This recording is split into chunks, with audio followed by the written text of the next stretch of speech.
Sometimes life hands you one last chance when you least expect it. For Neil Garrison, a 58-year-old widower barely holding things together, that chance came in the form of a rusted yacht he inherited from an uncle he hardly knew. The boat sat abandoned in a remote coastal inlet, covered in vines and decay. Neil and his daughter Bridget went to clear it out, hoping to salvage something, anything. What they found changed everything. Hidden beneath the galley floor was $15 million in Cold War treasure, artwork, gold bars, and journals from a smuggler's past. But the real discovery wasn't the fortune. It was what happened between father and daughter as they uncovered secrets that had been buried for decades. Would this inheritance finally bring them together or push them further apart? Before we continue, tell us where you're tuning in from, and if this story touches you, make sure you're subscribed, because tomorrow I've saved something extra special for you. Neil Garrison's hands smelled like motor oil and sawdust, a combination he'd grown used to over the past 3 years. At 58, he worked 2 jobs. Days at Harborview Hardware on the Oregon coast, nights loading trucks at a distribution warehouse 10 miles inland. The work kept him busy, kept his mind from wandering into places he couldn't afford to go. Busy meant surviving. Busy meant he didn't have to sit alone in his apartment and count all the ways his life had fallen apart. The apartment was small, just 2 bedrooms in a complex that had seen better decades. Rent was manageable, which mattered more than aesthetics. He kept Lorraine's things in the 2nd bedroom, her clothes still hanging in the closet, her books stacked on the nightstand, her reading glasses folded on top of a mystery novel she'd never finished. 3 years since cancer had taken her, and he still couldn't bring himself to pack any of it away. Sometimes he stood in the doorway of that room and tried to remember what her voice sounded like. The memory was fading, edges going soft like an old photograph left too long in the sun. Lorraine had been his compass, steady, practical, warm in ways that balanced his tendency towards silence. She'd known how to talk to their daughter, how to bridge the gap between Neil's quiet nature and Bridget's need for connection. After Lorraine died, that bridge collapsed. Neil tried. God knows he tried, but every conversation with Bridget felt like walking through a minefield. He said the wrong things, or worse, said nothing at all. She'd call and he'd freeze, unsure how to be the parent she needed. Eventually the calls became less frequent. Text messages replaced phone conversations. Then even those dwindled to holiday greetings and the occasional thinking of you. Bridget was 30 now, living in Portland, working in marketing for some tech company he couldn't quite understand. She'd mentioned getting engaged last Christmas, showed him a photo of the ring over FaceTime. The man's name was Preston, clean-cut, successful, the kind of son-in-law any father would be proud to have. Neil had never met him. Bridget said they'd arrange dinner soon, but soon had a way of never arriving. He told himself she was busy, that young people had full lives. But late at night, loading boxes onto conveyor belts, he knew the truth. She was avoiding him. He'd become someone she felt obligated to check in on, rather than someone she wanted to talk to. The inheritance letter arrived on a Tuesday in late September. Neil found it in his mailbox between a past-due electric bill and a coupon for an oil change. The envelope was thick, official-looking, with a law firm's return address embossed in the corner. His first thought was that he was being sued, maybe something from the warehouse, a workers' comp claim gone wrong. His hands shook slightly as he opened it. The letter was formal, written in language that took him 3 read-throughs to fully grasp.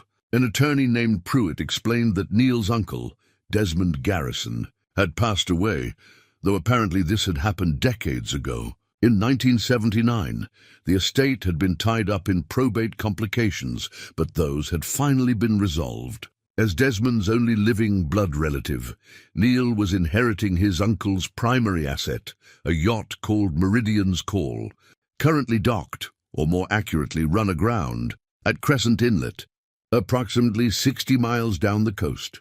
Neil sat on his apartment steps, reading the letter twice more. Uncle Desmond. He had vague childhood memories of the man, tall, weathered, smelling of salt and tobacco.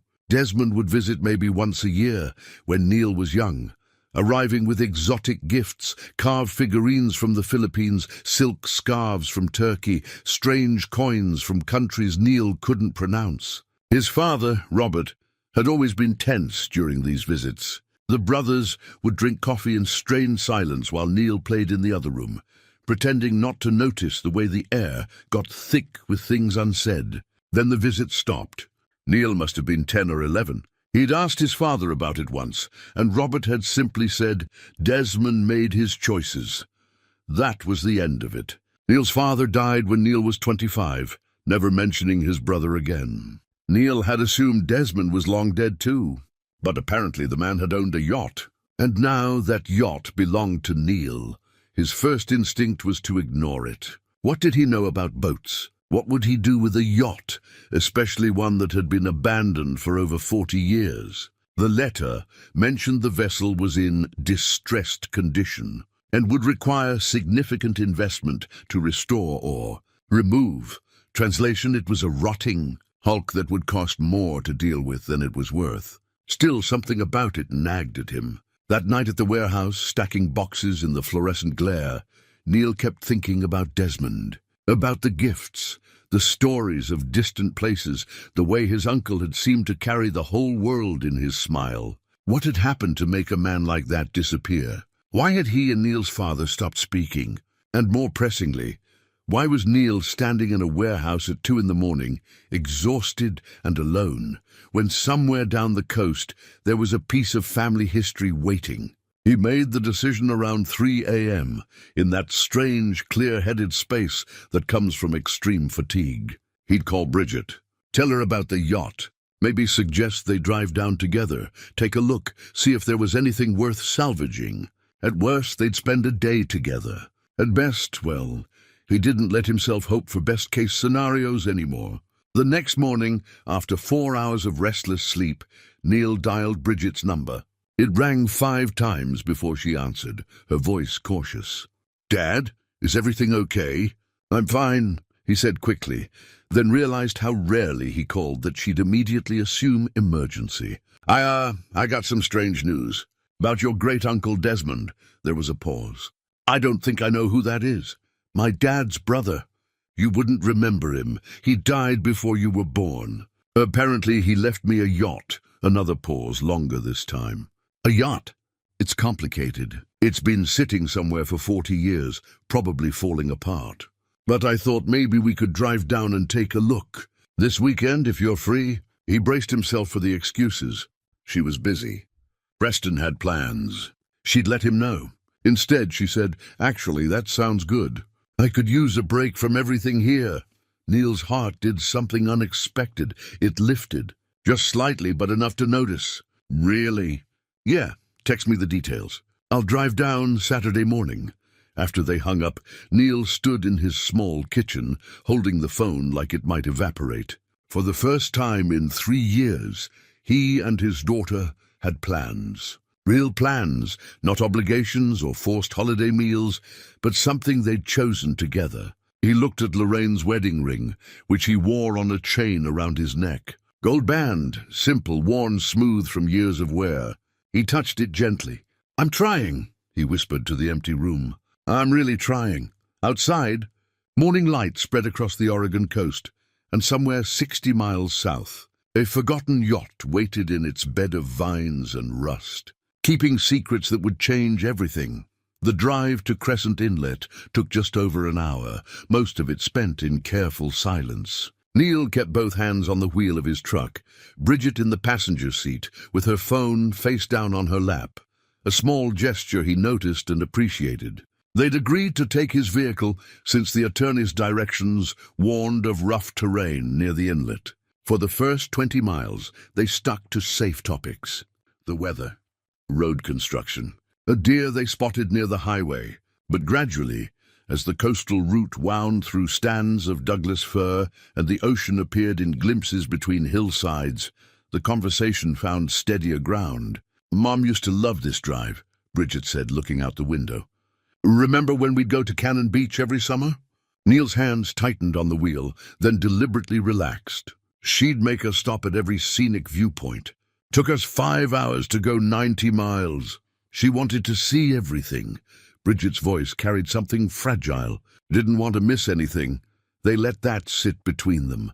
The unspoken truth that Lorraine had been taken before she was ready, that there were thousands of viewpoints she'd never see now. Neil wanted to say something profound, something that would honor his wife's memory and comfort his daughter, but the words tangled in his throat the way they always did. Instead, he said, she'd be excited about this. Your mother loved a mystery. Bridget smiled, and it reached her eyes. She really would. Remember how she'd drag us to every estate sale, convinced she'd find some priceless antique? Never did, Neil said. But she enjoyed looking. That was the point, Dad. The looking was the fun part. The GPS directed them off the main highway onto progressively smaller roads. Pavement gave way to gravel, then to something barely more than packed dirt with grass growing down the center. The forest pressed close on both sides, cedar and spruce filtering the morning light into green shadows. You sure we're going the right way? Bridget asked, bracing herself as the truck bounced over a pothole. According to this, the inlet's just ahead. Neil checked the printed directions Pruitt's office had provided. Technology was fine, but he trusted paper. The trees opened suddenly onto a small bay, horseshoe-shaped and sheltered from the main ocean by a rocky breakwater. The water was slate-gray, mirror-smooth in the protected cove. And there, run aground near the far shore like a beached whale, was the Meridian's call. Neil stopped the truck. Both of them stared. Oh, Bridget breathed. The yacht was bigger than Neil had imagined, 65 feet at least, maybe more. It sat tilted slightly to port, the hull resting on a muddy bank where high tide had abandoned it years ago. Vines climbed the sides like invasive surgery, morning glory and blackberry creating a living shroud. The once white paint had grayed to the color of old bones, streaked with rust and weather. Windows were broken or missing entirely. One of the masts had fallen, lying across the forward deck like a broken arm. But underneath the decay, you could see what it had been. The lines of the hull were elegant, classic. Teak wood showed through in patches where the vines hadn't reached. Brass fixtures, green with oxidation, still hinted at former luxury. This had been a gentleman's yacht, built in an era when such things were crafted by hand, when sailing was as much about grace as getting somewhere. It's beautiful, Bridget said. Neil looked at his daughter surprised. It's a wreck. It's both. She was already opening her door. Come on. They approached carefully, testing the ground with each step. The mud near the hull was soft, but not treacherous. Someone had laid down planks at some point. Grey, weathered, but still solid enough to bear weight. The planks led to a makeshift gangway, really just a wide board propped against the deck rail. A voice called out before they could board. You'd be the Garrison nephew, I expect. An old man emerged from a shed Neil hadn't noticed, tucked back in the tree line. He was 70 at least, maybe 80, weathered in the way of people who'd spent their lives near salt water. He wore canvas work pants and a flannel shirt, moved with the careful deliberation of someone whose joints complained but still worked. I'm Neil Garrison. This is my daughter, Bridget. Silas Croft, harbour master, more or less. Kept an eye on the Meridian for going on 40 years now. He offered a calloused hand. Your uncle was an interesting man. You knew Desmond? Well, as anyone did, I suppose. Which wasn't very well. Silas studied the yacht with an expression that might have been fondness or might have been something else. He kept to himself. Lot of secrets, your uncle. Came and went at strange hours. Always paid in cash. What was he doing out here? Bridget asked. Silas's eyes shifted to her, assessing. Sailing officially. But Desmond Garrison wasn't just some rich man with a hobby. Had boats been places. Seen things. He paused. He died in 79, you know. Illness took him fast. One day he was fine, next month he was gone. Left instructions with the county that if any family ever came looking, they should have access. But nobody came. Till now, Neil absorbed this. Did he say anything? About why he was leaving the yacht. Just that it wasn't his to sell. Said it held something important. Silas smiled, thin and cryptic. Said the right person would know what to do with it. The old man gestured toward the gangway. She's safe enough to board, long as you watch your step. Planking sound on the main deck. I've kept the worst of the weather out, best I could. Not sure why, just seemed wrong to let her rot completely. Neil and Bridget exchanged glances. His daughter's eyes held something he recognized from when she was young, that bright, eager curiosity that Lorraine had nurtured and he'd always envied. When had he stopped seeing that look? When had she stopped showing it to him? "Let's take a look," he said. The gangway creaked but held. Neil went first, testing each step, then helped Bridget up behind him. Silas remained on shore, watching with those unreadable eyes. The deck was more solid than it looked, though Neil still moved carefully. Decades of leaves and pine needles had created a carpet of decomposition. Moss grew in the seams between planks, but the underlying structure felt sound. Desmond had built or bought well. The main cabin door hung open, swollen in its frame. Neil pushed it wider. Light spilled into what had once been a luxurious salon. Built-in benches lined the walls, upholstered in material that might have been red once, but had faded to uncertain pink. A table was bolted to the floor, its wood surface warped but intact. Shelves held books, their spines swollen with moisture, titles illegible. "Look at this," Bridget said, moving to the navigation station. Maps still hung on the wall, though they'd become abstract art. Continents bleeding into oceans, legends faded to ghosts. She touched a brass compass mounted in gimbals. Despite the corrosion, it still moved freely. "This stuff is from the 60s. Original equipment." Neil opened a drawer beneath the chart table. Inside, wrapped in oilcloth, were papers. He lifted them carefully. Ship's registration dated 1963, listing Desmond Garrison as owner. Purchase receipt from a Seattle shipyard. Insurance documents expired decades ago. "He bought this new," Neil said, studying the registration. $40,000. That was real money in 1963. Where did a guy like Uncle Desmond get that kind of money? Bridget was photographing everything with her phone, her marketing instincts engaged. "No idea. Dad never talked about it." Neil set the papers on the table. But according to this, he owned the Meridian outright. No loan, no lien. Paid cash. They moved through the yacht systematically. 2 small sleeping cabins aft, the bedding long ago claimed by mildew and mice. Ahead, boat terminology for bathroom, with fixtures surprisingly intact. And forward, past the salon, a compact galley. The kitchen was a time capsule. Copper pots hung from overhead racks. A gimbaled stove stood ready, though Neil wouldn't trust the gas lines after 40 years. Cabinets held dishes, glasses, even sealed jars of spices that had turned to powder. Someone had lived here, recently enough that it felt almost like trespassing. Bridget was examining the floor. "Dad, come here." He joined her in the narrow space. She was kneeling, running her hands over the teak planking. "What is it?" "These boards. See how they're cut?" She traced the seams with her finger. "This isn't damage. These are intentional cuts. Like a hatch or something." Neil knelt beside her, his knees protesting. She was right.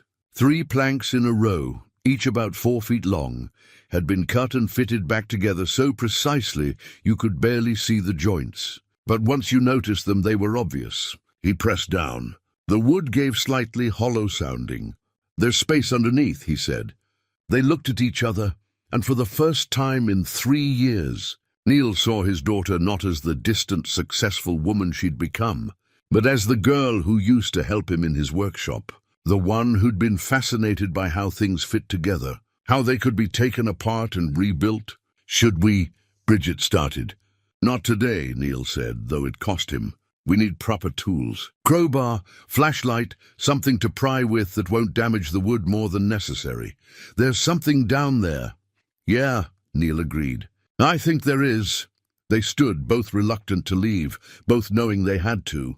Outside, Silas was still watching, and Neil suddenly wondered exactly what the old man knew, what Desmond might have told him, what secrets the harbour master had kept for 40 years, waiting for someone to finally ask the right questions. As they climbed back down to shore, Bridget said, "We're coming back tomorrow, right?" Neil looked at his daughter, at the excitement in her face that made her look young again, and felt something in his chest loosen, just slightly, but enough to notice.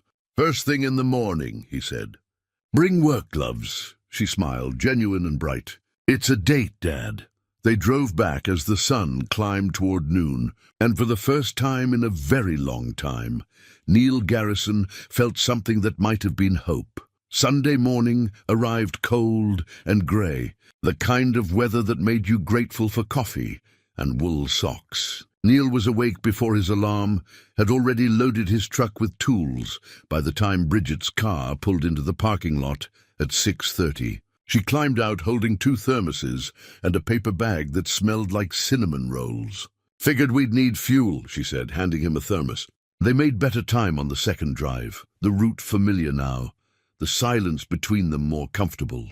Bridget had dressed practically, jeans, boots, an old sweatshirt that Neil recognized as one of Lorraine's.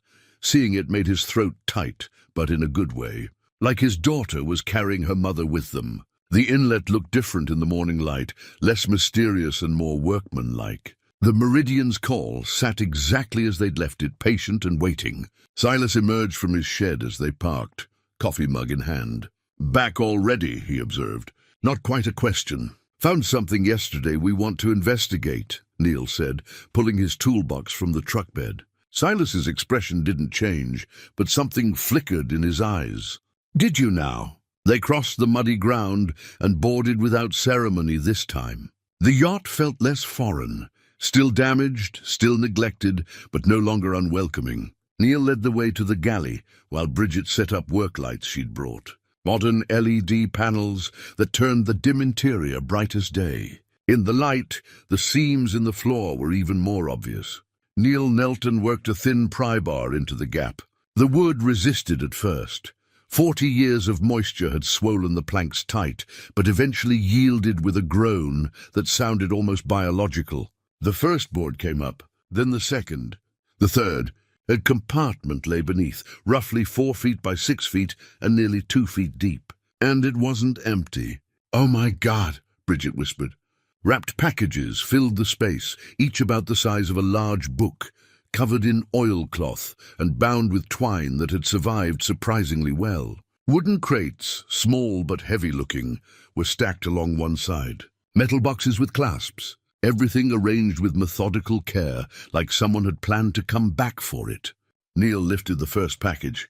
The oilcloth crinkled in his hands, stiff but intact. He unwrapped it carefully on the galley counter. Inside was a leather-bound journal. The cover was dark brown, corners reinforced with brass. The pages were yellowed but remarkably preserved, filled with neat handwriting in black ink. Neil opened to the first page. January 3rd, 1962, took possession of the Meridian's call today. She's beautiful, everything I hoped for and more. 40 feet of freedom, built for distance. The salesman asked what I planned to do with her. I told him I wanted to see the world. Didn't mention which parts or why. "It's Uncle Desmond's," Bridget said, reading over his shoulder. "This is his journal." They sat together on the galley floor, backs against the cabinets, and read. Desmond's voice emerged from the pages, educated, thoughtful, alive in a way that made Neil sad he'd never really known the man. The early entries chronicled fitting out the yacht, learning to sail her properly, planning routes up and down the coast. But by summer of 1962, the tone shifted. Met with V today. He's connected with people in the East who need certain items moved west. Documents, mostly. Some small artifacts, jewelry, art, nothing that would be missed, he says, but everything that represents something the regime once erased. He's offering enough to fund a year of travel. Maybe more if I prove reliable. Neil looked at Bridget. He was smuggling. "Keep reading," she said.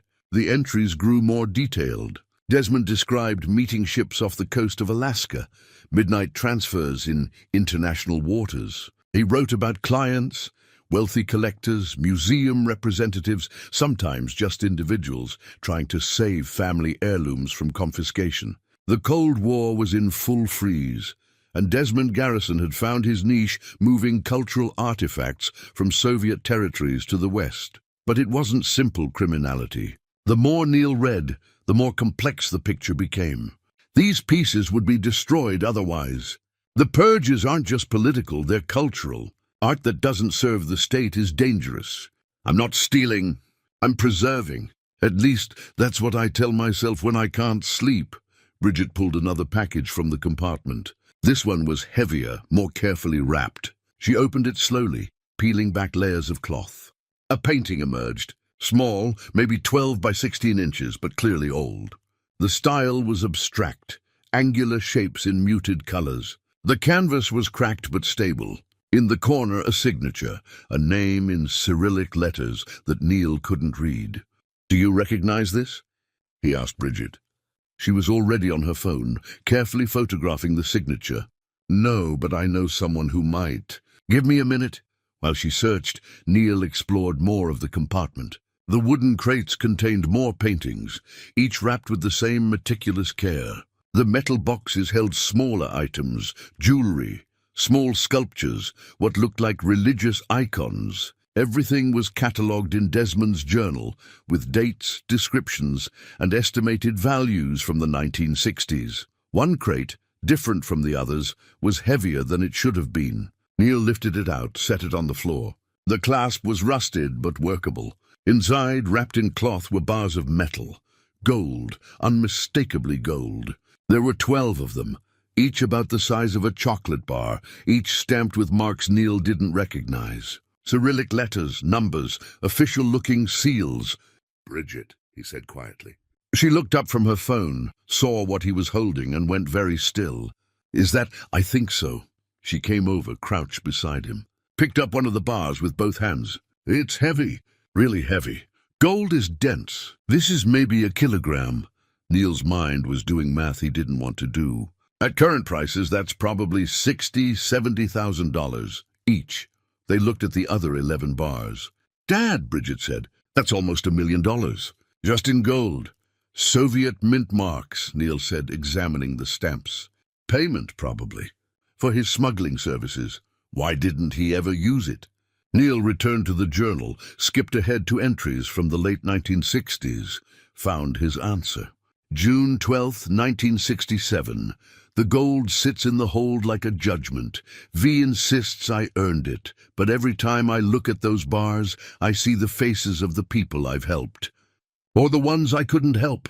Is there honor in being paid for doing what should be done freely? The money would solve everything, make me legitimate, give me security. But it feels like 30 pieces of silver. I think I'll leave it where it is." Bridget was methodically photographing everything, her professional instincts taking over. "We need to document all of this before we touch anything else." "Agreed. But Bridget," Neil waited until she looked at him. "This is serious.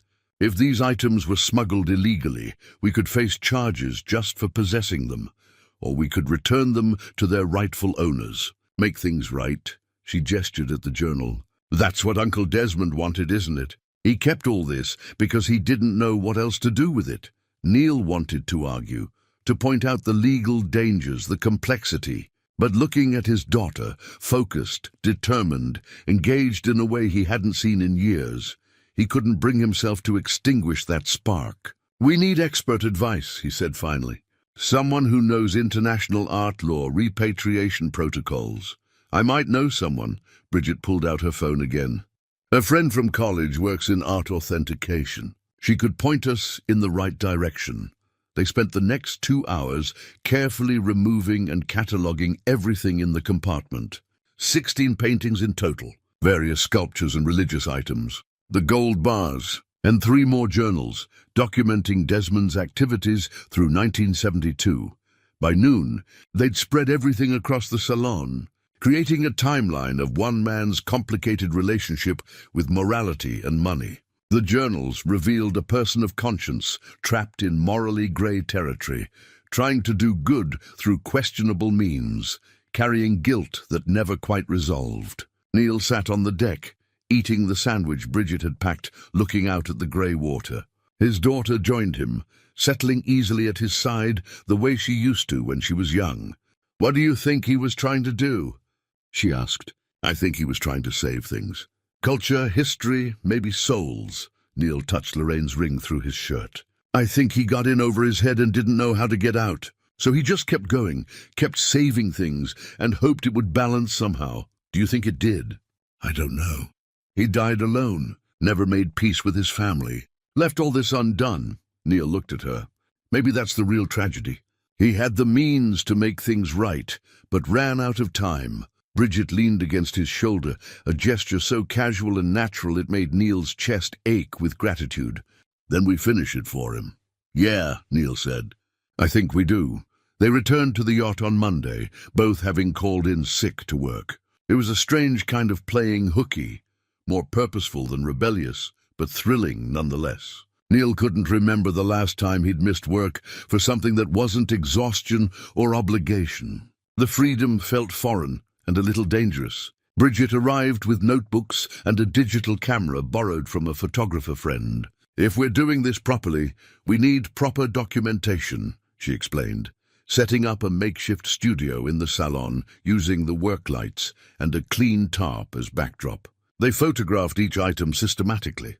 Every painting got front and back shots, details of signatures, condition notes. The journals were documented page by page, a task that took hours but felt necessary. The gold bars were weighed using a luggage scale Bridget had thought to bring.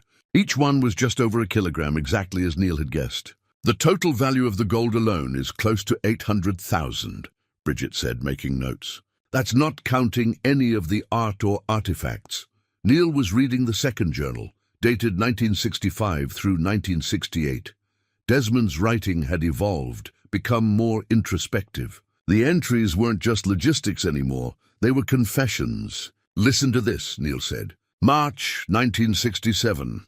I met a woman in Prague today, Katerina.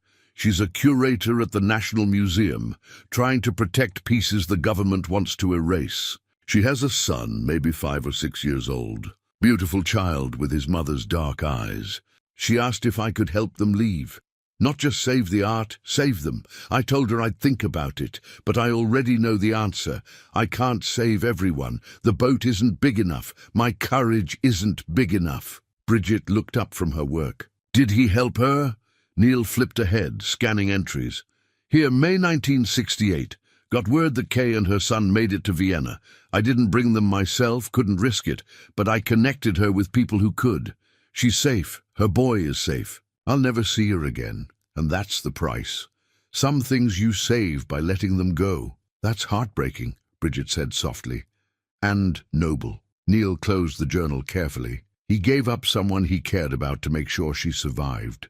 They worked in companionable silence for a while, the rhythm of documentation soothing. Neil found himself relaxing in a way he rarely did, even in sleep. There was something about having a purpose, about working alongside his daughter toward something meaningful that quieted the constant anxious hum that had become his normal. Around 2 in the afternoon, Bridget's phone buzzed. She checked it, frowned slightly, then set it aside without responding. Everything okay? Neil asked. Just Preston. Wondering where I am. You didn't tell him? I told him I was helping you with something. She arranged a small icon for photographing, not meeting his eyes. He's been texting all day. Neil sensed fragile ground, but pushed gently forward. He's probably worried. He's probably annoyed. Bridget took the photo, adjusted the lighting. Preston likes plans, schedules. He's been planning the wedding for months. Well, his mother has been planning it, and he's been agreeing with her. Every time I suggest something different, he says, "Whatever you want, honey." But somehow it always ends up being what his mother wants. This was the most she'd said about her fiancé since mentioning the engagement. Neil chose his words carefully. That doesn't sound like a partnership. It's not. Bridget finally looked at him. And I don't know what to do about it. Everyone thinks Preston's perfect. Good job, good family, responsible. My friends all say I'm lucky, and I do care about him, Dad. I just don't know if I'm in love with him or if I'm just tired of being alone. Neil set down the journal he'd been holding. This was important. More. Important than gold or art or anything hidden in a compartment. His daughter needed him, really needed him, maybe for the first time since Lorraine died. After your mother got sick, he said slowly, I threw myself into work. Extra shifts, projects around the house, anything to stay busy. I told myself I was being strong, providing, but really I was just avoiding feeling anything at all. Dad, let me finish. He moved to sit beside her on the salon bench. When she died, I kept doing it. Worked myself into exhaustion every day so I wouldn't have to face the empty house. And I shut you out because seeing you meant feeling everything I was trying to avoid. Your grief reminded me of mine, and I couldn't handle both. Bridget's eyes were wet. I needed you. I know, and I failed you. I'm so sorry, Bridget. I'm sorry I wasn't there when you needed me most. I'm sorry I made you face losing your mother alone. You were hurting too. That's not an excuse. You deserved a father who could be present, even in pain. Especially in pain. He took her hand, something he hadn't done in years. And I think maybe you're doing what I did, filling the space with someone, because being alone feels too much like that grief. She wiped her eyes with her free hand. Preston's not a bad person. I'm not saying he is. But marrying someone because they're not bad, because it's the sensible thing, because everyone approves, that's not enough. Your mother used to say that life's too short for good enough. She was right. I don't know what I want. That's okay. You don't have to know right now. Neil squeezed her hand. But don't marry someone because you're afraid of disappointing people. Don't make permanent decisions based on temporary feelings of loneliness. They sat together in the dim salon, surrounded by artifacts of another man's complicated life, and Neil felt something shift between them. Not healed, exactly. Healing took more than one conversation, but opening. Like the first crack in ice that's held too long. I think I need to talk to Preston, Bridget said eventually. Really talk. About what I want and what I'm feeling, even if it's messy and uncertain. That sounds wise. When did you get wise? Neil smiled. I'm not. I'm just finally starting to figure things out. About 40 years too late, but better late than never. They returned to work, but the atmosphere had changed. Lighter somehow, more honest. Bridget asked about Lorraine. Not the careful, painful questions from before, but real memories. What she'd been like when they first met, how she'd handled being married to someone as quiet as Neil, what her laugh sounded like when she was truly happy. Neil answered, and for the first time, remembering didn't feel like bleeding. It felt like honoring, like bringing Lorraine into the yacht with them, letting her be part of what they were building together. By evening, they'd documented everything. The inventory was complete, cross-referenced with Desmond's journals, ready for whatever expert opinion they could find. As they packed up for the day, Neil discovered one more item he'd missed, a small brass compass in a drawer of the navigation station. The compass was beautiful, old, engraved with Cyrillic letters around the rim. It still worked, the needle swinging to point north with satisfying precision. "What do the letters say?" Bridget asked. "No idea, but your uncle definitely spent time in Soviet territories." Neil turned the compass over. On the back, scratched into the brass, Prague, 1968. The same year he helped Katerina escape, Bridget said. Maybe it was hers, a gift or a reminder. They locked the yacht carefully before leaving.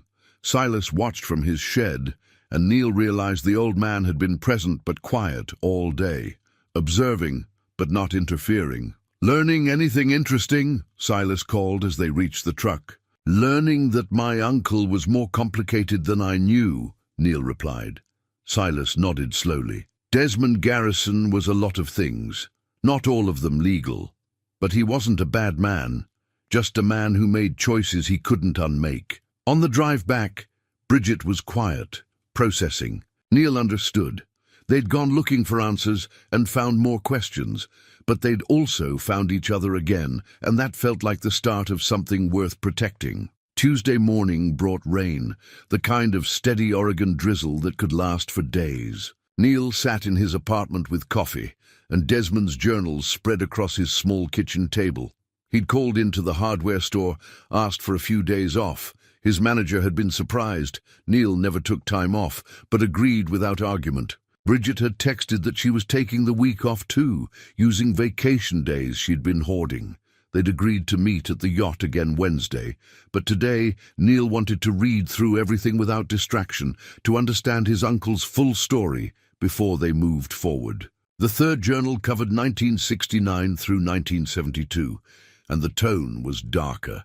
Desmond's initial idealism had worn thin. The entries chronicled increasing doubts, moral wrestling, the weight of accumulated compromises. February 1970. How many pieces can you save before you realize you're just rearranging deck chairs? The regime doesn't fall because I smuggle paintings. Artists still suffer. People still disappear. I'm a feel-good story, I tell myself, while cashing checks that could feed families for months. But mixed with the guilt were entries about real people helped. A dissident writer who escaped with manuscripts hidden in the hull. A Jewish family whose heirlooms Neil recognized from the inventory. Silver candlesticks, a Torah scroll, photographs. Desmond had moved people and memory, culture and hope. Neil's phone rang. Bridget, Dad, I need to tell you something. Her voice had that tight quality that meant difficult conversation ahead. Neil set down his coffee. I'm listening. I talked to Preston last night. Really talked. A pause. I told him I needed time to think about the wedding, that I wasn't sure I was ready. How did he take it? He said I was being irrational, that I was letting this yacht thing distract me from real life. He said helping you clean out some old boat wasn't a reason to derail our plans. Her voice cracked slightly. He called Uncle Desmond's things junk, said I was wasting time on the past instead of focusing on our future. Neil felt anger rise, hot and protective. That's not fair to you. No, it's not. And the thing is, Dad, I realized he's done that before. Dismissed things that matter to me because they don't fit his idea of what's important. My photography, my interest in art history, even, she stopped, even my grief. After Mom died, he told me I needed to move on after 6 months, like there's a schedule for losing your mother. Bridget, I ended it last night. Gave him back the ring. She was crying now, but her voice was steady. His mother is going to be furious. My friends are going to think I'm crazy. But I can't marry someone who doesn't see me, you know? Who doesn't understand that the past matters, that family matters, that sometimes the important things are messy and complicated and don't fit in a planner. Neil felt pride swell in his chest. That took courage. I'm terrified. What if I made a mistake? Then you made it for the right reasons? Your mother would be proud of you, Bridget, for choosing truth over convenience. I'm proud of you too, she sniffled. Thanks, Dad, that means a lot. Are you okay? Do you need company? No, I'm okay. Actually, I'm going to come down early tomorrow. There's something I want to research at the county records office near the inlet about Uncle Desmond's property ownership. After they hung up, Neil returned to the journals with renewed focus. His daughter had just made one of the hardest decisions of her life, and she'd done it with strength that reminded him achingly of Lorraine. The least he could do was honor Desmond's story by understanding it fully. The entries from 1971 revealed a turning point. Desmond had started planning something bigger. June 15, 1971, met with an attorney in Seattle. Asked about setting up a foundation, something that could legally handle repatriation of cultural artifacts. He looked at me like I was insane when I explained where the artifacts came from. Said I'd need to disclose everything to authorities, that there would be investigations, possibly charges. But he also said if I approached it correctly, with full transparency and genuine intent to make restitution, the courts might be sympathetic. Might. September 3rd, 1971. Stop taking new assignments. V is furious. Says I'm abandoning the work. But I can't keep doing this. Can't keep profiting from other people's desperation, no matter how I justify it. The gold stays in the boat. The artifacts stay in the boat. When I'm ready, when I have the courage, I'll do what should have been done from the start. Return everything to where it belongs. But that courage never came. The entries grew sparser through 1972, then stopped entirely. The fourth journal, from 1973 to 1979, was mostly maintenance logs and brief notes about staying on the yacht, rarely leaving the inlet. Desmond had become a hermit, trapped by guilt and indecision. The final entries were heartbreaking. March 1979. Saw a doctor finally. He used words like aggressive and metastatic, asked if I had family to notify. I thought about Robert, about the nephew I barely know, thought about calling, apologizing for the years of silence. But what would I say? Sorry I abandoned the family to become a smuggler, by the way, I'm dying? Pride is a terrible companion in old age. April 1979, Silas has agreed to watch over the Meridian after I'm gone. Paid him what I could, told him to maintain her until someone from the family comes looking. If they don't, well, at least the boat will have a guardian. The cargo stays hidden. Maybe someday someone will find it and do what I couldn't, make it right. The last entry was dated May 10th, 1979. I thought I had more time. We always think we have more time. If I could do it over, I'd call Robert tomorrow. I'd apologize for being stubborn. I'd meet my nephew, be part of the family I rejected. I'd create that foundation, face whatever consequences came, and sleep better, knowing I'd tried to fix my mistakes. But if is the saddest word in any language. The artifacts are documented in the hidden compartment. The journals explain everything. Whoever finds this, finish what I couldn't. Please. Neil sat with that final plea for a long time. His uncle had died alone, eaten by regret, unable to bridge the gaps he'd created. The parallel to Neil's own life after Lorraine's death was uncomfortably clear. How easily he could have ended up the same way, isolated, full of intentions never acted on, leaving his own daughter with nothing but questions and might-have-beens. But he hadn't. Bridget had given him another chance, and he was taking it. His phone buzzed with a text from Bridget. Found something at the records office. Uncle Desmond tried to deed the yacht to a historical society in 1978. They rejected it, said they didn't have resources for maritime preservation. He had no backup plan. Neil typed back, "We're his backup plan. We'll figure it out together." Her response came quickly. "Together sounds good, Dad." That evening, Neil did something he hadn't done in 3 years. He went to the storage unit where he'd boxed up Lorraine's things from their house, the items that hadn't fit in the apartment, the pieces of their life together he couldn't bear to see daily, but couldn't throw away either. He found what he was looking for in the third box, the leather portfolio Lorraine had kept for years, full of family documents and photographs, birth certificates, marriage license, old letters. And there, near the bottom, letters from Robert to Lorraine, written during their courtship. In one letter, Robert mentioned his brother.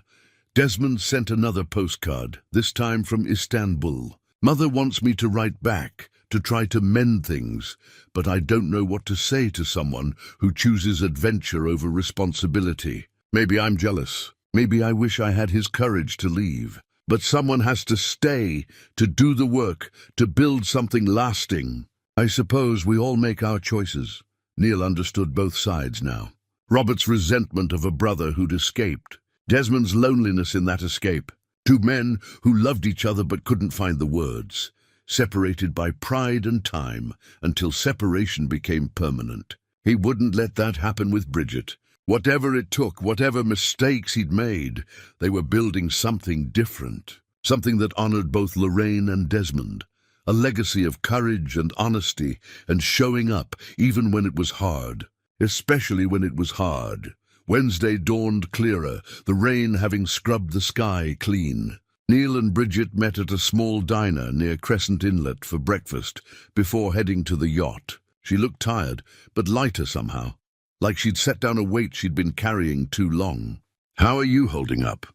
Neil asked as they settled into a booth. "Honestly, better than I expected. Preston's mother called 4 times yesterday. I let it go to voicemail." Bridget poured cream into her coffee. "My friends are split. Half think I'm brave, half think I've lost my mind. But I feel like I can breathe for the first time in months. That's what matters. I've been thinking about what to do next. With my life, I mean. The marketing job pays well, but it's not what I love. I got into it because it was stable, because it made sense. But Uncle Desmond's journals made me realize how short life can be. How much time we waste doing things that don't matter to us." Neil smiled. "Your mother used to say that. She'd tell me I spent too much time being sensible." She was right. Bridget pulled out her phone, showed him a folder of photographs. "I've been taking pictures again. Really taking them, not just phone snapshots. These are from the Yacht. The images were remarkable. Bridget had captured the meridian in ways that showed both its decay and its dignity. Close-ups of brass fittings green with age. The way light filtered through broken windows. The journals spread across the salon table like artifacts in a museum. She'd documented their work with an artist's eye. "These are beautiful," Neil said, genuinely moved. "I want to do this. Photography, I mean. Maybe focus on historical documentation, preservation stories. There's something powerful about capturing things before they disappear." She put the phone away. "The money from the gold, if we're allowed to keep any of it, I'd use it to go back to school. Get proper training. I think that's exactly what you should do." They finished breakfast and drove to the inlet. Silas was waiting, which was unusual. Normally he let them work without interference, but today he stood by the gangway, arms crossed. "Morning," Neil said carefully. "We need to talk," Silas said. "About what you found." Neil and Bridget exchanged glances. "What about it?" "I helped Desmond. Back in the 70s, moved some cargo for him, kept quiet about his business. He paid me fair, and I figured what he did was his concern." Silas shifted his weight. "But after he died, I kept thinking about what was in that boat. Kept wondering if maybe I deserved a share." "A share," Neil repeated flatly. "I maintained the yacht for 40 years. Kept her from being condemned, sold for scrap. That's worth something." His jaw set stubbornly. "Desmond told me once that if his family ever came for the boat, I should help them understand what he was doing. But he also said I'd be taken care of. That's what I'm asking now, to be taken care of." Bridget stepped forward. "How much did Uncle Desmond pay you for maintenance?" "He left me $5,000. That ran out by 1985, and after that you chose to keep watching the yacht," she said.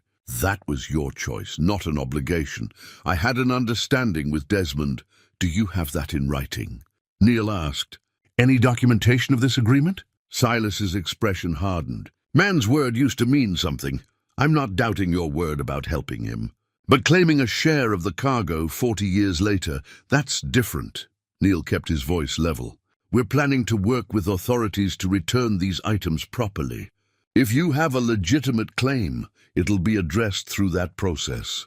And if I go to the county sheriff right now, tell them you're removing smuggled goods from that boat?"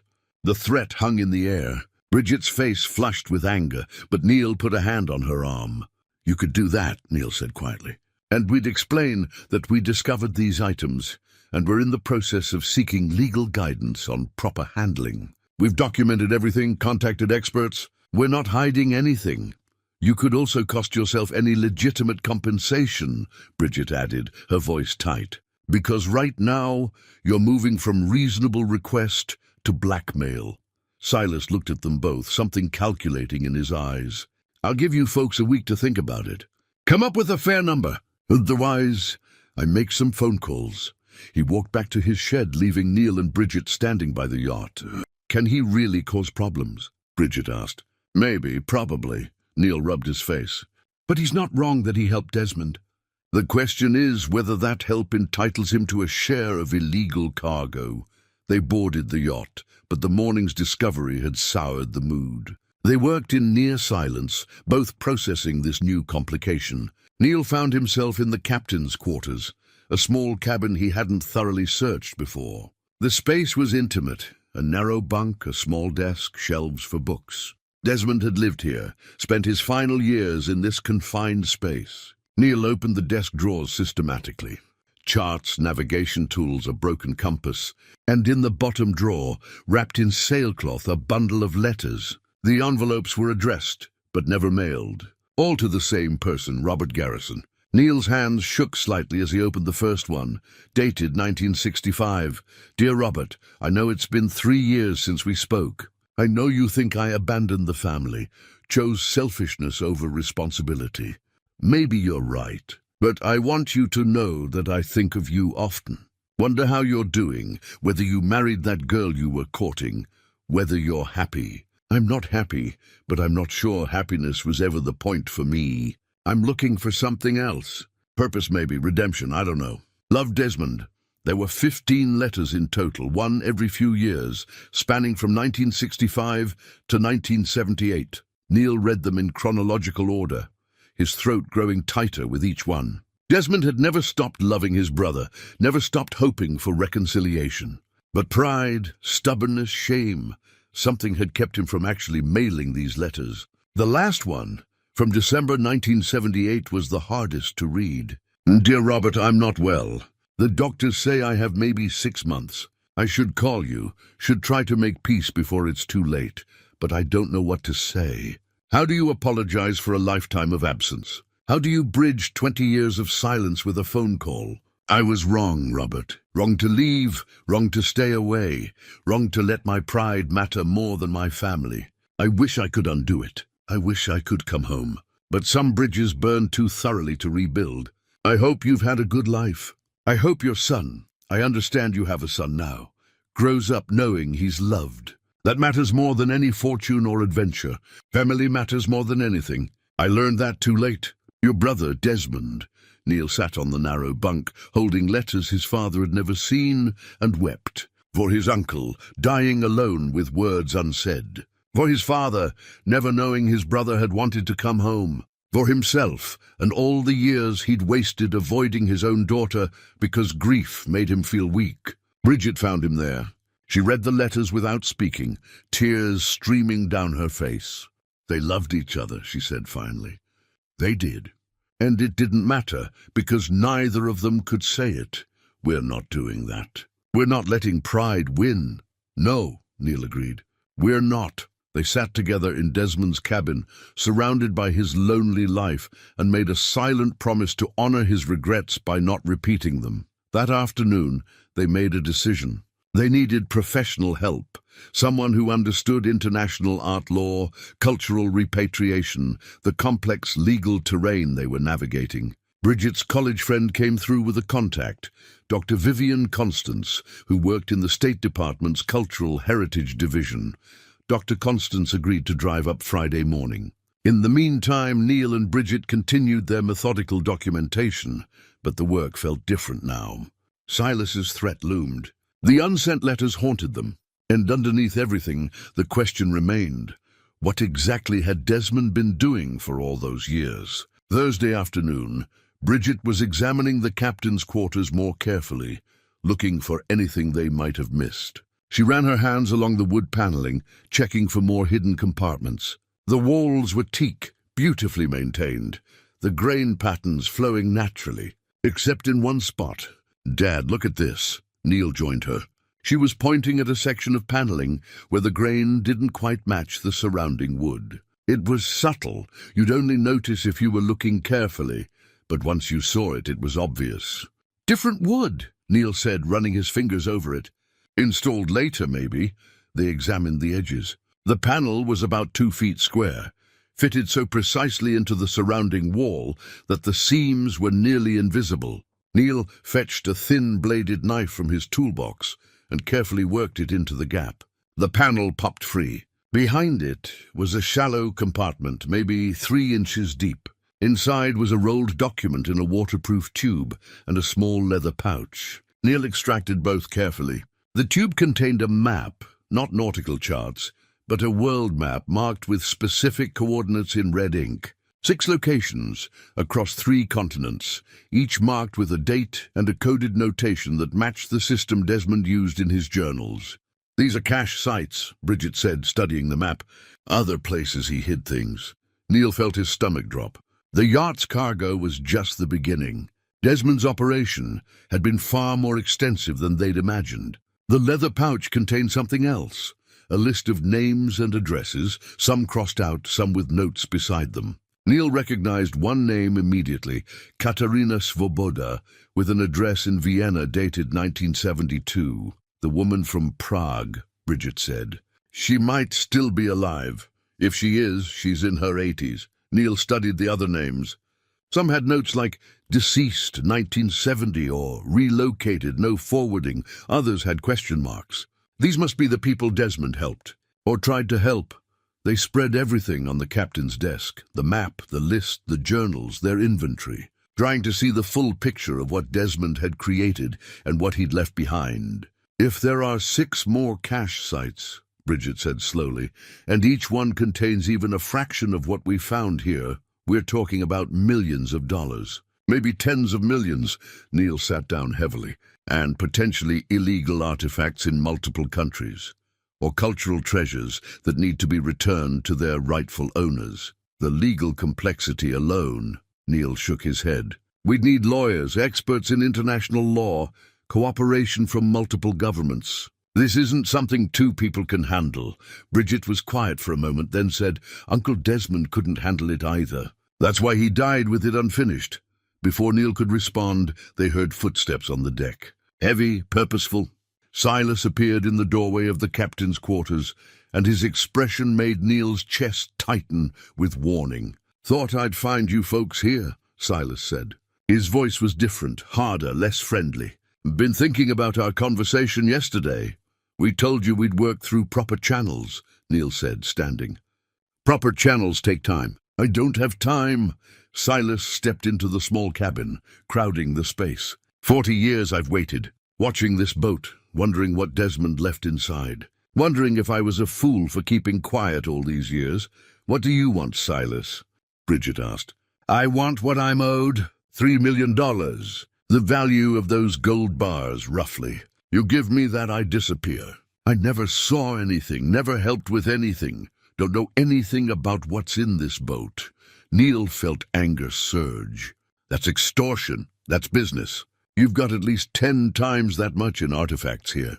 Probably more in those other locations. He nodded at the map on the desk. Yeah, I've been watching through the windows. Desmond told me once there were other caches. Never told me where, but I knew they existed. You have no legal claim. I have photographs. Silas pulled a phone from his pocket. You removing items from the yacht. Taken over the past few days. And I've got documentation that Desmond asked me to be executor of his estate. Never filed it officially, but it's signed and dated. You're lying, Bridget said. Maybe I am. Maybe I'm not. But you want to spend the next 3 years in court fighting about it? Want the authorities investigating every item you've touched? Because I can make that happen with one phone call. He smiled, and it was cold. Or you pay me what I'm asking, and this all goes smooth. Your choice. Neil's mind raced. They couldn't pay what Silas was demanding. They didn't have access to that kind of money, not without selling the gold, which they couldn't legally do without proper documentation and clearance. But if Silas went to the authorities with accusations, even false ones, it could derail everything they were trying to do. We need time, Neil said. You've got until tomorrow evening, 6 o'clock. We meet here, you bring a cashier's check, and we're done. Silas backed toward the door. I'm not a bad man, Neil, but I'm tired of being poor while sitting on a fortune. Desmond promised me I'd be taken care of. I'm just making sure that happens. He left. They heard his footsteps crossing the deck, then silence. Bridget was shaking with anger. He can't do this. He can try.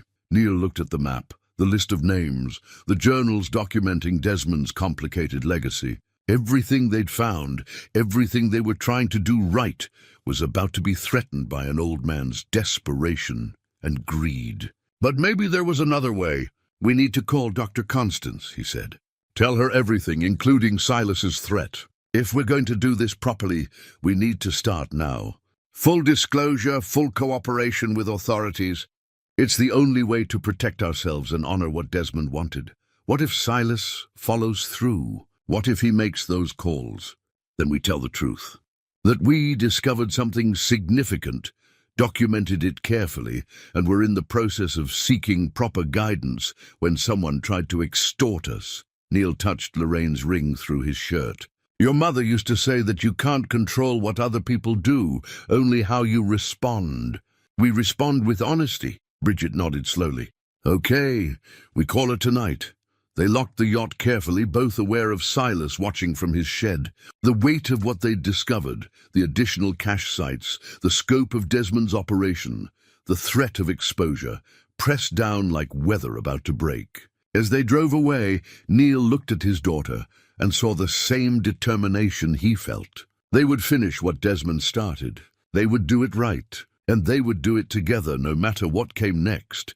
Dr. Vivian Constance arrived Friday morning at 8 a.m. sharp, driving a government sedan and carrying 2 briefcases. She was mid-50s, with silver-streaked hair pulled back and the kind of focused energy that came from years of dealing with complex international situations. Neil and Bridget met her at a coffee shop in the nearest town, neutral ground, where they could talk freely. "I appreciate you coming on such short notice," Neil said, as they settled into a corner booth. "Your situation sounded urgent." Dr. Constance pulled out a tablet and stylus. "Why don't you start from the beginning and tell me everything?" They did. Neil explained about the inheritance, the discovery of the hidden compartment, the journals documenting Desmond's smuggling operation. Bridget showed her the photographs they'd taken, the inventory they'd compiled. When they got to the map with additional cache sites, Dr. Constance's expression shifted from professional interest to something more intense. 6 additional locations," she said quietly. "Do you have any idea what might be at these sites?" "No, the journals don't specify. Just that Desmond was moving artifacts for nearly 20 years. Neil hesitated. "There's something else. The harbour master who's been watching the yacht has threatened to go to authorities with accusations if we don't pay him $3 million by tonight." Dr. Constance set down her stylus. "That's extortion. We know. But he claims to have documentation showing he was supposed to be executor of Desmond's estate. Claims Desmond promised him compensation. Do you believe him?" Bridget shook her head. "I think he helped my uncle with 1 or 2 shipments and has spent 40 years convincing himself he's owed more than he was paid. But he could cause problems," Neil added. "Muddy the waters legally, create complications we can't afford." Dr. Constance was quiet for a moment, thinking. Then she said, "Here's what I can offer. I work with a task force that handles cultural heritage crimes and repatriation. What you've described, if it's authentic, represents one of the most significant Cold War-era art recoveries in decades. If you're willing to cooperate fully, to voluntarily disclose everything you've found and work with us through proper channels, I can offer you protection from prosecution." "What about Silas?" Bridget asked. "Extortion is a federal crime. If he follows through on his threats, he's the one facing charges, not you. Especially if you're already working with us in good faith." She pulled out a business card and wrote a number on the back. "This is an FBI agent who works with our task force. Call him before you meet with this harbour master. Explain the situation. Let them record the encounter." Neil took the card, feeling relief and apprehension in equal measure. "What happens to the artifacts?" "That depends. Items will need to be authenticated, provenance established. Some may be claimed by foreign governments, others by private individuals or institutions. If Desmond acquired things during regime purges, and those items were genuinely at risk of destruction, there may be some legal grey area that works in your favour. But I can't promise anything except that we'll handle it properly." "What about compensation?" Bridget asked. "I'm not asking out of greed, but practically, my father has been working 2 jobs just to survive. If there's any finder's fee or reward, there may be. Some governments offer compensation for recovery and return of stolen cultural property. The gold bars are a separate issue. Depending on how they were acquired, you might have claim to those. But again, no promises. This process will take months, possibly years." "We understand," Neil said. "We're not doing this for money. We're doing it because it's right." Dr. Constance smiled for the first time. "That's exactly the attitude that will serve you well. Now I need to see everything. The yacht, the artifacts, all of your documentation." They drove in convoy to Crescent Inlet. Silas was nowhere to be seen, which was unusual. His shed door was closed, no smoke from the chimney. Neil felt uneasy as they parked. "Should we find him?" Bridget asked. "Let him know we have someone official here?" "Later," Dr. Constance said. "Right now, I need to examine what you found."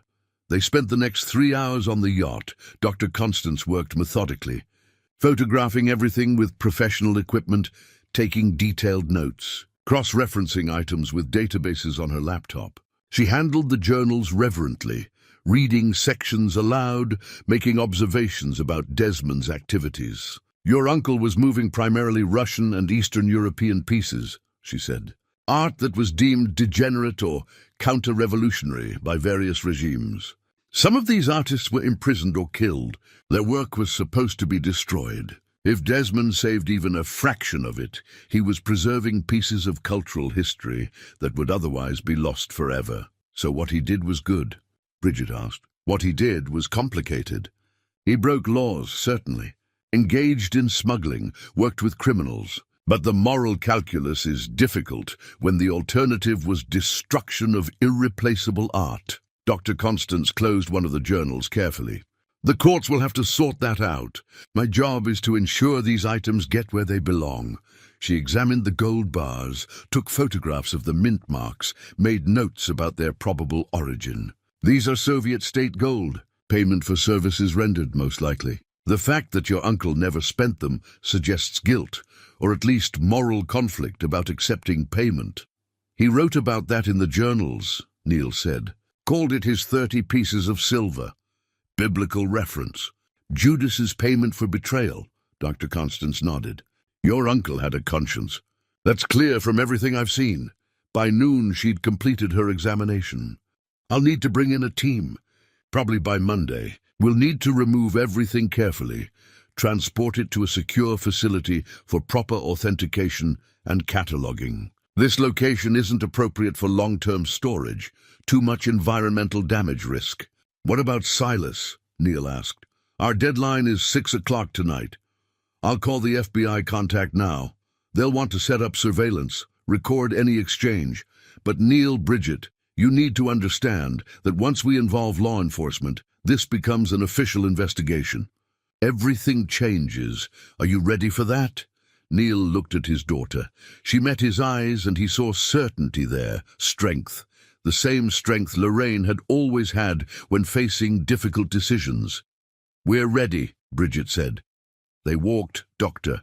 Constance back to her car. As she was loading her briefcases, Silas finally appeared, walking up from the direction of town. He saw the three of them and stopped, suspicious. Who's this? He called out. Dr. Vivian Constance, State Department. Cultural Heritage Division, she said, showing him credentials. I understand you've been maintaining this property. I'd like to ask you some questions about your arrangement with Desmond Garrison. Silas's face went carefully neutral. Don't know that I have anything to say. That's your right. But I should inform you that any artifacts found on this vessel are now under federal jurisdiction. Any claims to compensation will need to go through official channels.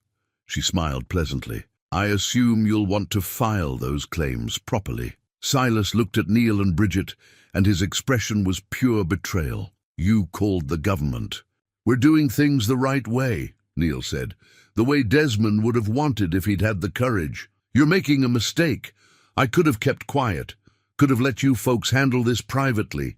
Take what you wanted, and nobody would know. Silas's hands clenched into fists. Now you've got federal agents involved. They'll take everything. You won't see a dime. That's not why we're doing this, Bridget said. Then you're fools. Silas turned and walked back toward his shed, shoulders rigid with anger. Dr. Constance watched him go. He's going to be a problem. Probably, Neil agreed, but we've dealt with problems before. They spent the afternoon with an FBI agent who arrived within 2 hours of Dr. Constance's call. He was younger than Neil expected, efficient and thorough.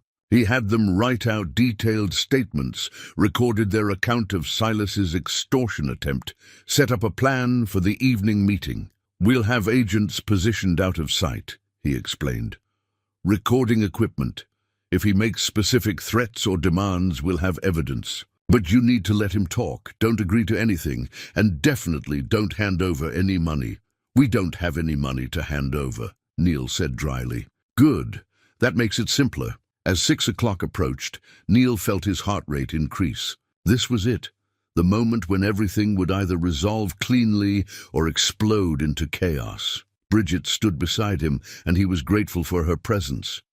Whatever happened, they'd face it together. They walked down to the yacht at 5:55. Silas was already there, standing on the deck like he owned it. Behind them, invisible in the trees, federal agents watched and waited. "Well," Silas said as they approached, "you got my money?" Neil took a breath, looked at his daughter one more time for courage, and said the words that would change everything. "No, but we need to talk about what happens next." Silas's expression shifted from expectant to wary. "What's there to talk about? I made my terms clear." "Your terms are extortion," Neil said, keeping his voice steady, "and we're not paying." "Then I make my calls." Silas pulled out his phone. "County sheriff first, then maybe some reporters. Family looting historical artifacts from deceased uncle's yacht. That'll look good in the papers." "Go ahead," Bridget said. "We've already contacted the State Department and the FBI. They know everything.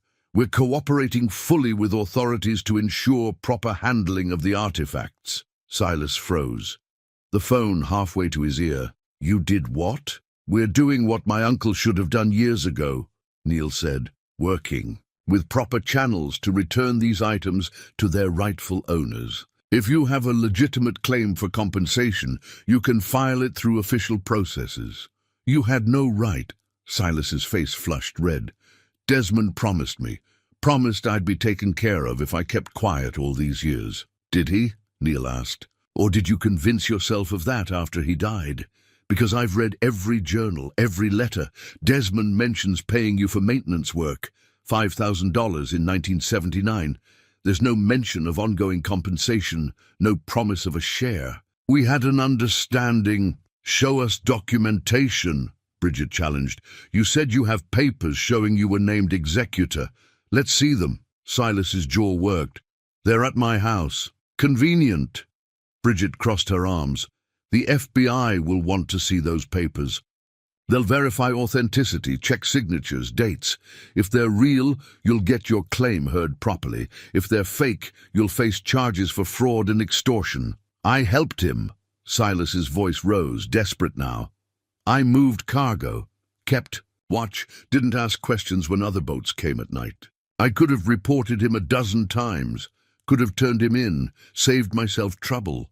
But I stayed loyal, and he paid you for that loyalty," Neil said, softer now. "Fair wages for work done. But that doesn't entitle you to millions of dollars 40 years later. He died and left me with nothing. I've lived in that shed, barely scraping by, while that boat sat full of fortune. You think that's fair?" "No," Neil admitted. "It's not fair. Life rarely is. But threatening us, trying to extort money we don't have access to, that's not the answer." Silas looked between them, something crumbling in his expression. The anger was draining away, leaving only exhaustion and defeat. He was old, Neil realized. Old and scared and holding on to a fantasy he'd built over decades of waiting. "I kept her safe," Silas said quietly, gesturing at the yacht. "The Meridian could have reported her as abandoned, let the county seize and scrap her, could have broken in myself, taken what I wanted.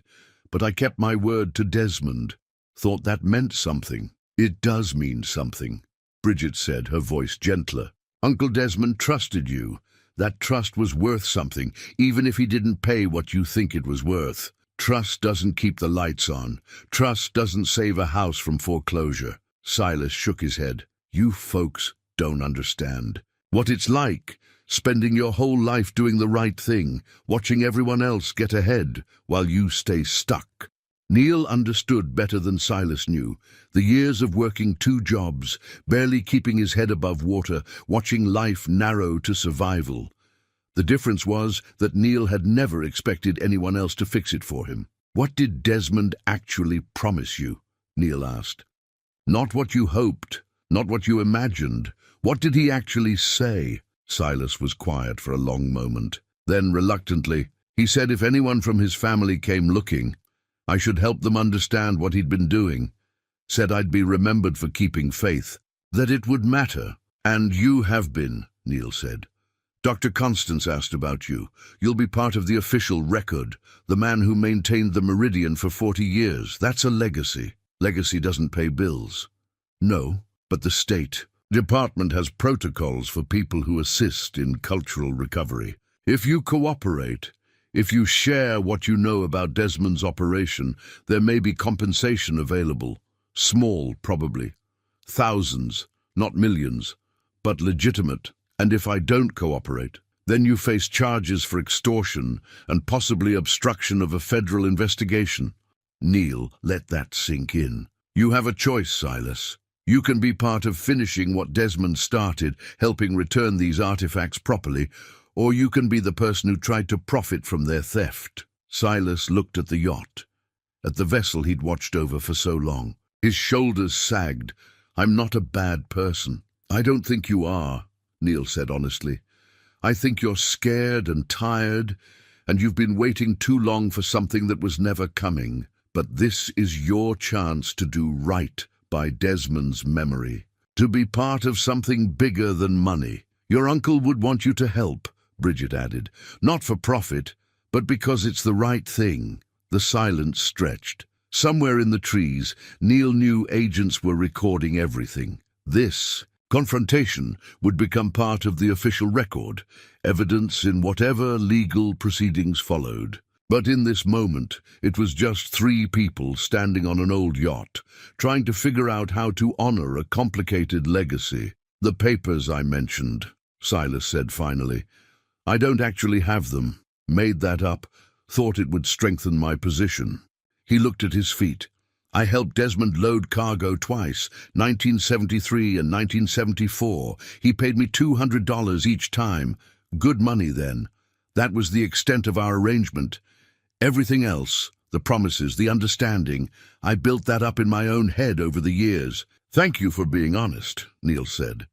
The foreclosure is real. I'm losing my house in 3 months if I can't come up with $12,000.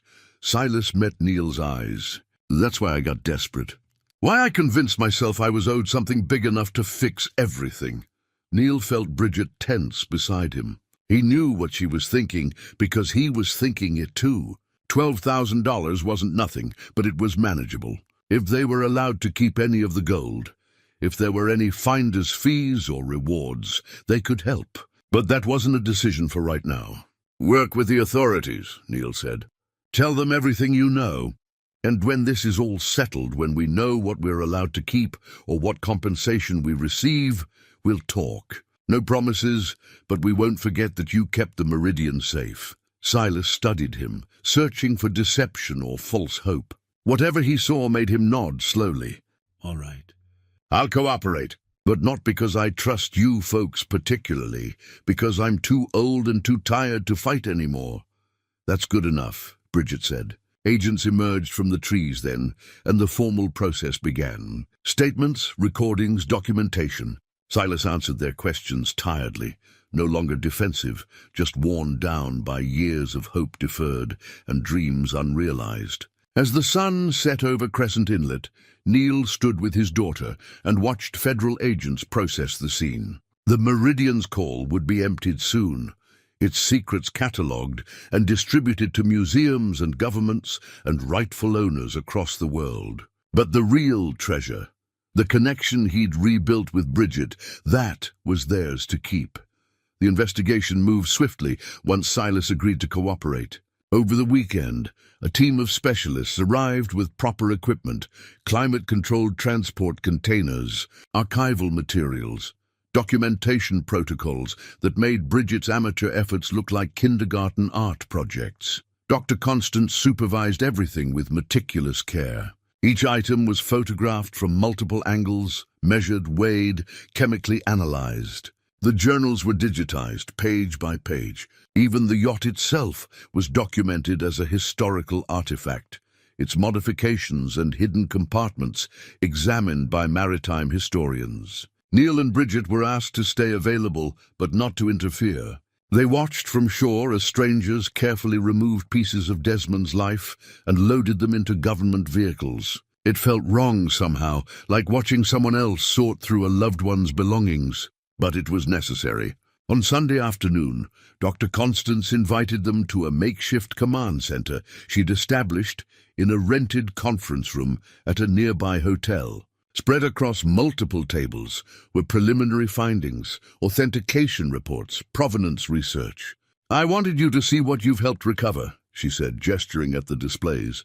16 paintings, authenticated as original works by artists who were suppressed or killed during Soviet purges. 7 of these pieces were thought destroyed.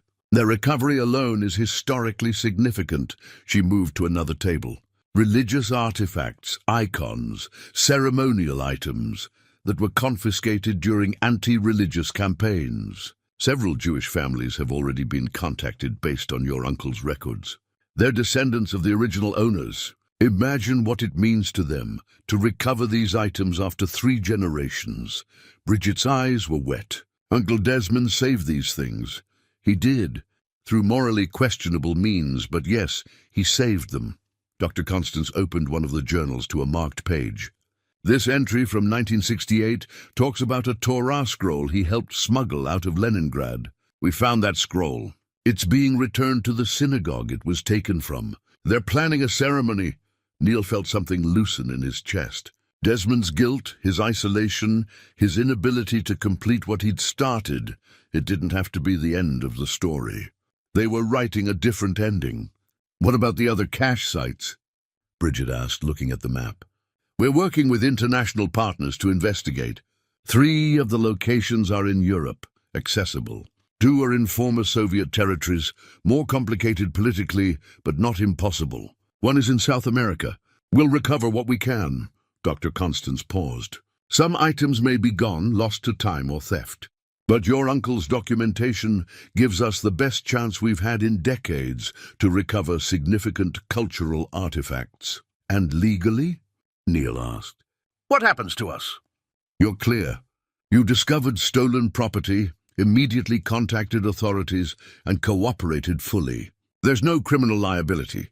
In fact, she pulled out a folder. Several governments offer finder's fees for recovery of stolen cultural property. It'll take time to process, but you'll likely receive compensation.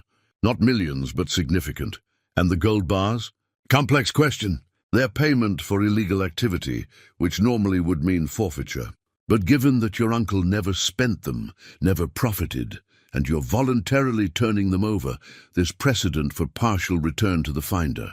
I'd estimate you might receive 30 to 40% of their value. Maybe $300,000 total. Neil exchanged glances with Bridget. That wasn't a fortune, but it was life-changing money. Enough to stop working 2 jobs. Enough for Bridget to go back to school. Enough to help Silas with his foreclosure, if they chose to. There's one more thing, Dr. Constance said. She pulled out a photograph of an elderly woman with silver hair and kind eyes. We found Katerina Svoboda. She's 83, living in Vienna. When we contacted her about the artifacts, she asked if she could meet Desmond's family. She has things she'd like to tell you about him. Bridget took the photo with shaking hands. The woman from Prague. The woman your uncle loved enough to let go. She's been carrying his memory for 50 years. She'd like to share it with someone who knew him. Dr. Constance smiled gently. The State Department will cover travel expenses if you'd like to meet her. Consider it part of the authentication process, gathering oral histories. Neil looked at the photograph and saw decades of loss and survival etched in Katerina's face. She'd known Desmond in ways Neil never had. She could tell them who he really was, beyond the journals and the artifacts and the legacy of complications. We'd like that, he said. Very much. That evening, Neil and Bridget walked down to the yacht one last time before it was sealed as evidence.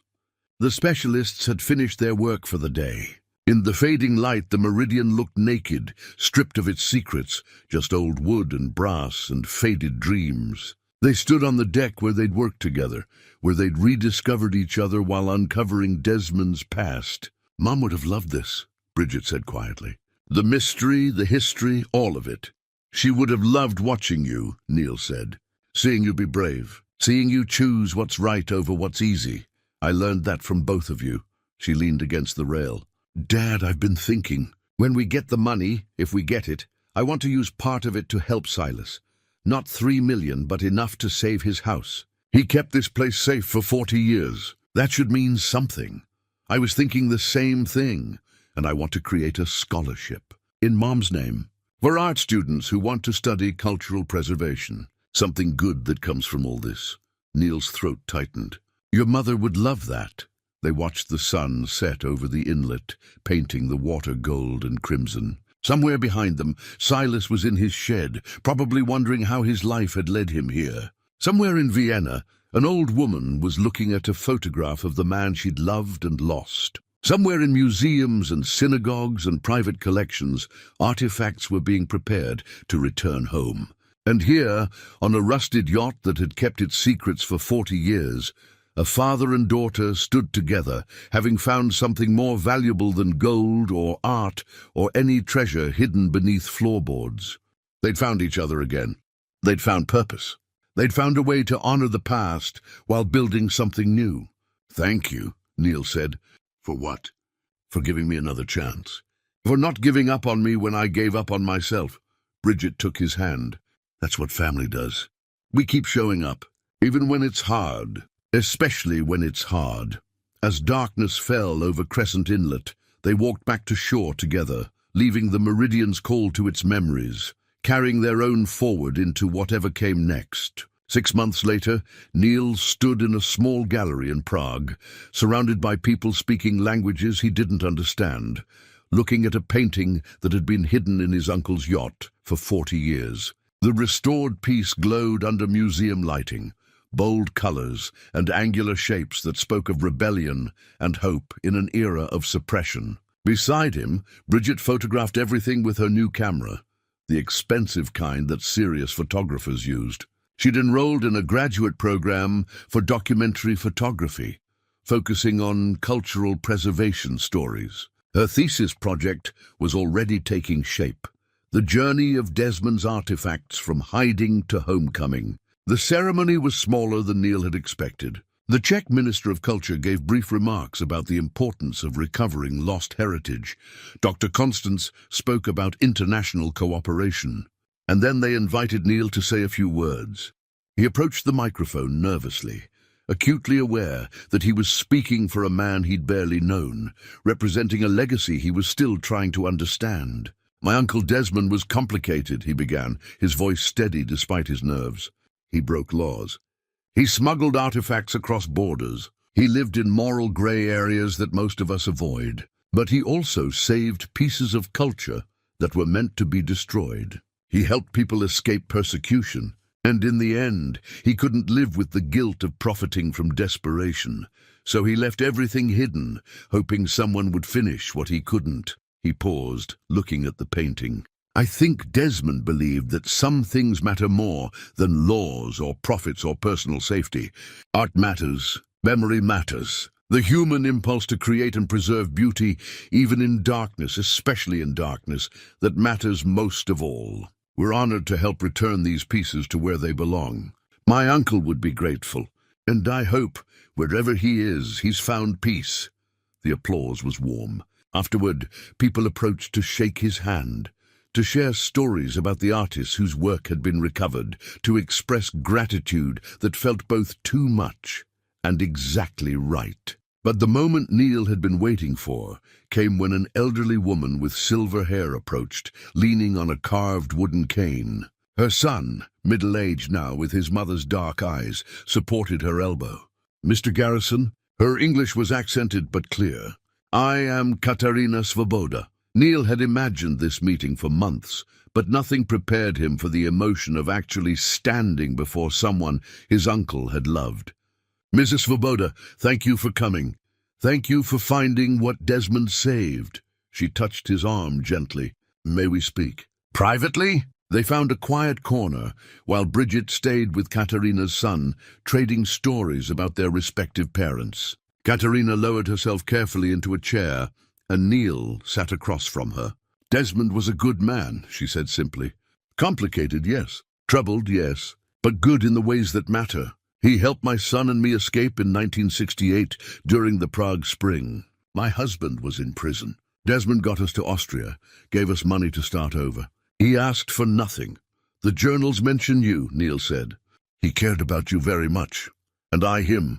But I could not leave my husband, even imprisoned. And Desmond understood. He never asked me to choose."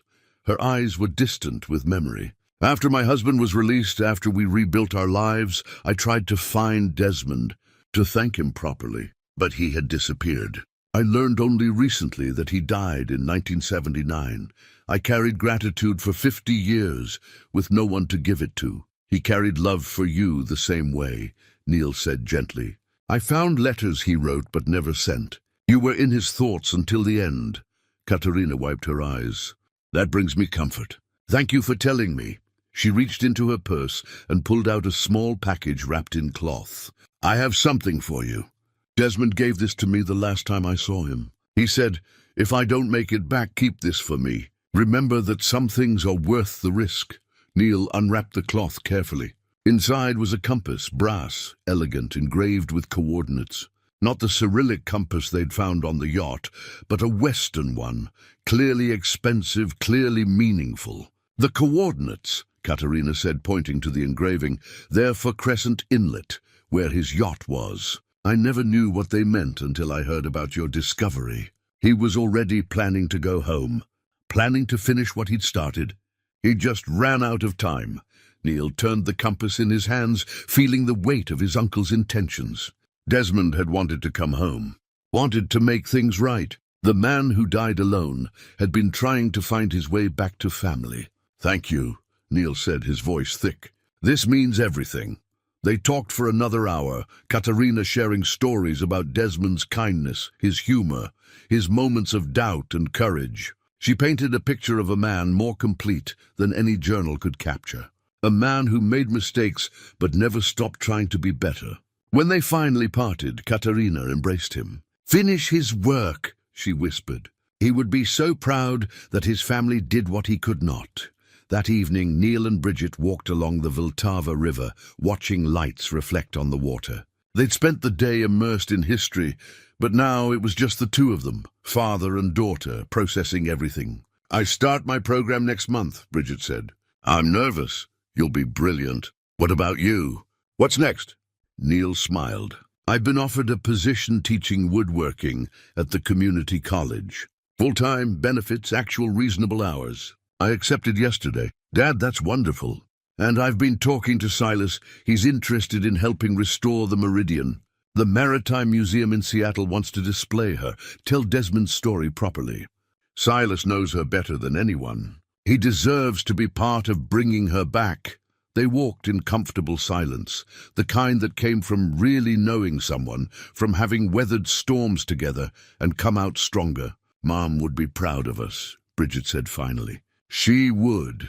Neil touched the ring he still wore under his shirt, but it didn't hurt anymore. I think she'd say we finally figured out what matters. What's that? Showing up.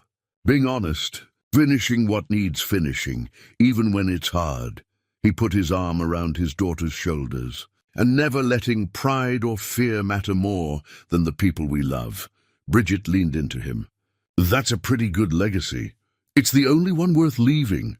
As they walked back toward their hotel, Neil thought about all the legacies intersecting in this moment. Desmond's complicated redemption, Lorraine's enduring love, the artists whose work had survived persecution, the families reunited with treasures they thought lost forever. But the legacy that mattered most was the one he and Bridget were building together, not hidden in compartments or buried in guilt, but lived openly, honestly, with courage inherited from the people who'd come before, and wisdom earned from their own journey through grief toward healing. Sometimes life hands you one last chance when you least expect it. The key is recognizing it, taking it, and having the courage to see it through.